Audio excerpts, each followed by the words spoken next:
So I'm hanging out on the street one day, and this guy, he walks up to me, and he's like, "What are you up to, faggot?" Shocked, and being the smart-ass person I am, I responded, "Sorry, you must have me confused. My name's Danny Weingarten, a person, nice to meet you." And as I went over to shake his hand, he pulled away like I was the minute hand, him the hour. So superior that he can only pass me once a cycle, and even then, not even touch. And then with this Nazi complex, he adds, "Oh, so you're gay and a kike." Restrained like a rock on a slingshot by a finger called humility, I tried to clarify. No, once again, you seem to be confused. My name is Danny Weingarten, a person who happens to be Mexican, Argentinian, Jewish, and straight, but I am first and foremost human. And when I said those words, it was as if I opened a gate to a playpen for men who play racism like kickball. No, you're not a human, he says. You're a border-hopping, faggot-loving kike. In that moment, the rock was released and my emotions shot off into a frenzy because, yes, I may be two of those three things, but I'm first and foremost human. For the socially constructed labels we have are simply used to stratify us. They do not make us any different.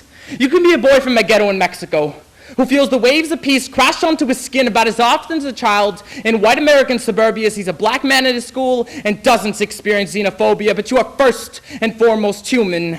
You may have a drug-addicted mother. Your ear is the victim to domestic violence each and every night when it has to endure the scream or rock which your father instruments with his fists like guitars, but you are first and foremost human.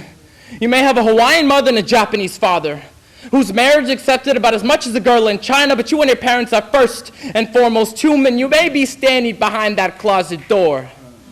Hangers to the side of your head to remind us the weight that might hang on to you if you decide to turn that knob and step out. But remember that by doing that, you will have a soul free like a dolphin in the sky of the ocean with no restraints, because you are first and foremost human. And he may be a Mexican, Argentinian Jew who appears to be white and appears to be gay just because he dresses like an LA boy in the South.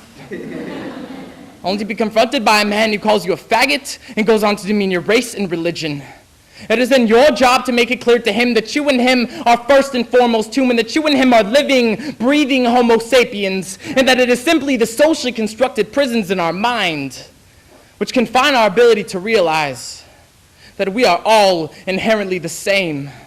We all have a well in which we get our water, yes, in different locations, but the source, it is the same.